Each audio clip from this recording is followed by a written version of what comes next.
20s, so a lot of the time, yeah, we don't really think we can be wrong. No. And it works out, like you said, KJ, like the fact that he's able to pull up this information, this, like, theory, and then figure out how best to execute a plan. Yeah. That even a plan that just theoretically could work. Yeah. It's pretty impressive. Yeah. Sam has also always been on the bottom of the Winchester power hierarchy. He's the baby of the family. John is obviously the dictator, and when he's not around, Dean's deputized to be in charge. But Sam actually has a lot of great leadership qualities, and the show is very slow to explore them. And I think this is a really great example of Sam actually showing confidence and leadership. He makes plan. He knows it's really urgent life or death. He's like, I don't have time to second guess it, and so he doesn't. Yeah, he does really well. Yes, I'm really glad that this worked out for him, because if this hadn't worked out for him, then yeah, of course it would be like, Sam's really arrogant. We're only allowed to be generous about that because it worked. The next morning, Cassie is extending her mother's gratitude at solving this problem for them, and, you know, Cassie and her mom both probably would have ended up dead if they hadn't. So Sam's already in the car, and he's sitting in the driver's seat, which is interesting as we're about to head into the next episode, which is a very Sam-centric episode. Sam only drives when it's important to the plot. Yeah, they needed to get Sam into the car out of this scene, but still there. And I do like that it's like right before the next episode. I hadn't thought of that. That's really cool. I always point out when Sam's driving because it's always important, or at least relevant. I would be paying more attention to that. Dean hopes that it'll be a little less permanent in his goodbye to Cassie. It's a much more amicable parting. Yeah. Than their previous one. Dean says he wants to, like, see her again, and Cassie's like, I'm a realist, and there's no hope. Kudos to Cassie. Cassie got Dean Winchester eating out of the palm of her hand 2 different times, and escaped in time to get dragged into the graveyard of Winchester romances. I'm really bummed that we don't see her again, but, like, props for the self-preservation. Dean correctly sees the situation for what it is. Yeah, also just, like, you can love someone and not follow them to the ends of the earth or into a situation that's bad for you. Cass and Lisa could never. Oh gosh. I'm just gonna think that Cassie is living her best life. Yeah, that's also what I have to think. Yeah, I want to think that, like, Dean at least reaches out, even if they don't actually see each other again. I want to think that, like, at least for the next little while, he still occasionally talks to her, just because it's so, nice. Like, you know, I know we're not gonna get that, but I like to think, I really want to see if I can find, like, a fanfic that does a good job of, like, talking about their prior relationship, because I want more of Dean and Cassie together. I'm gonna go looking now. Yeah. I'm gonna do my best on the names here, but I want to talk about the actress with Cassie. Her name's Megalyn Echikunwoke, I think is how you say it. She's still acting. Shortly after her time on Supernatural, she had a main role in seasons 3 and 4 of the 4400. So she's still acting, and I'm glad she's doing well, and gosh, she's just gorgeous in this episode. Also, apparently she's like a real life, like, princess. What a babe. I honestly also have a crush on her, for sure. Apparently her dad is, like, some sort of, like, leader in a country in Africa. She's, like, an actual princess. That is awesome. I meant to write down what country, but I didn't. Dean says that he's seen stranger things than them staying in touch, and he'll see Cassie again. Spoiler alert, he doesn't. No. She says goodbye, and they kiss goodbye, and Dean, she's just so beautiful. And these are 2 beautiful people, and I like seeing 2 beautiful people together. So I didn't spend, like, 20 minutes before we recorded talking about how mad I was that Jensen and Jared's wives are beautiful. How unfair that was. Dean then gets into the car, and Sam does a little, like, wave goodbye, and they drive away. Such a cute little wave. I hope him and Cassie also had a nice little, like, goodbye moment that we just didn't see on screen. And I want to talk about something a little bit spoilery, so skip ahead. Ed and KJ is going to tell you how many minutes here.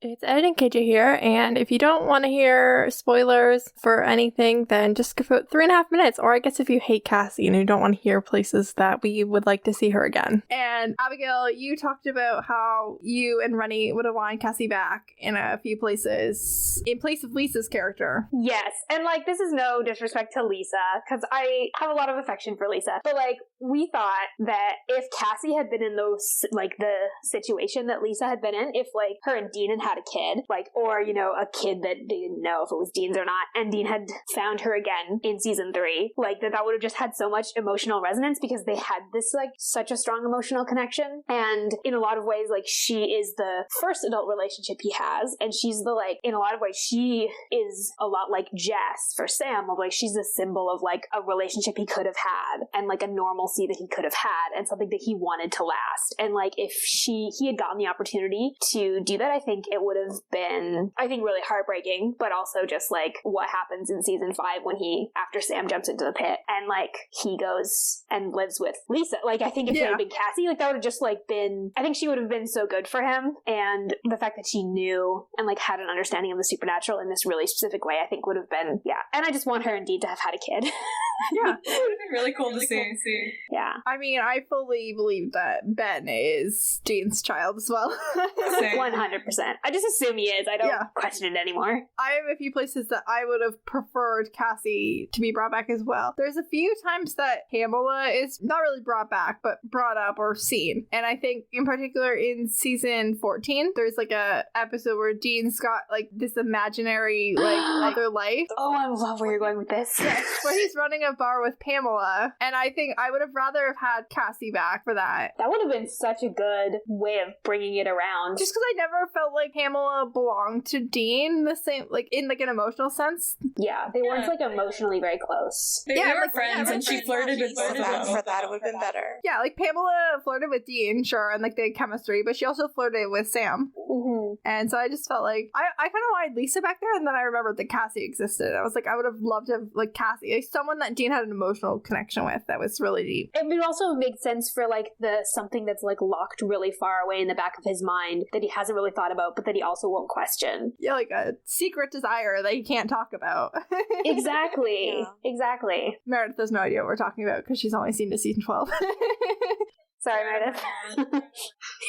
The song at the end of this episode on Prime is Line of Love by the Miners, and the original song there was Can't Find My Way Home by Blind Faith. I don't have a preference between those two shows, or between those two episodes. No, between those two songs. You got this.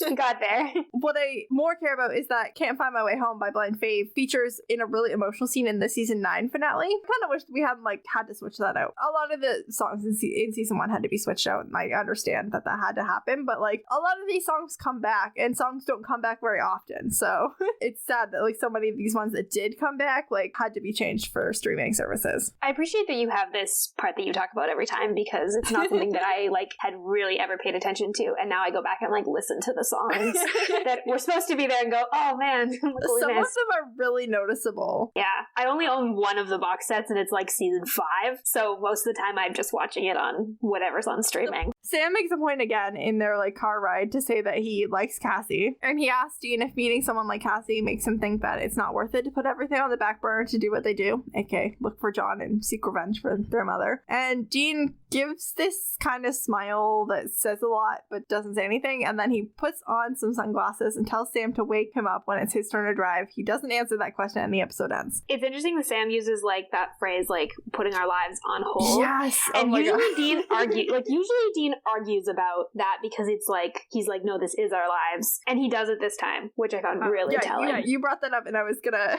totally prompt you to say that. Okay, great. But yeah, it's also interesting because Sam feels that his life is on hold, and he's on this road trip to find their dad and get revenge, and then Sam's gonna be back pursuing a normal life. There's a scene in the later seasons where Sam refers back to this time, and he's always like telling himself one more hunt, and then realizes eventually that this is his life. But he's not there yet at this point. But Dean's lived there. This is Dean's life. Pursuing a relationship or an education or another career would be putting his life on hold. So that's an interesting thing. Like, I also wanted to go back to the church thing. Now that we're at the end of the episode, because that's how the episode ends, with the hallowed ground, because it doesn't make sense. We never see any ghosts all that troubled by hallowed ground, but I think I found a way to outright the writers in a way that actually makes some of our previous inconsistencies more consistent. So, ooh, a new theory. I'm excited. Writers, you can thank me later for this. Unfortunately, I was 6 when this episode came out, so I was not going to be much help to you then, but there's nothing I could have done for you then. But especially given Hookman, where we had a ghost in a church of some Christian denomination, that really makes this an issue. So in Home, Mary as a ghost absorbs/destroys the poltergeist, which is another type of ghost, and they're both destroyed. And then in the pilot, Constance Welch, the woman in white, also a different type of ghost, is destroyed when she's brought into the house and the ghosts of her children destroy her. So ghosts can destroy other ghosts. We know that. That is a thing that can happen. Oh, I see where you're going with this. Yeah, the church is hologram, whatever. Ooh. But it's also where Cyrus murdered a bunch of people, mostly children. So I'm going to do the Rise a favor here and say that the ghosts of those children are what destroys the truck. Yes, I love this. I love this. And in the process, they were also destroyed/laid to rest. I love There you this. go. I love that gives them closure as well. I fixed this for everybody. Assuming that Mary Winchester wasn't like an exception, those children would be able to go to heaven, presumably? I mean, they were kids. Yeah. Presumably. So that was it for the episode. Now that I fixed fixed the logic of it a little bit. Yay.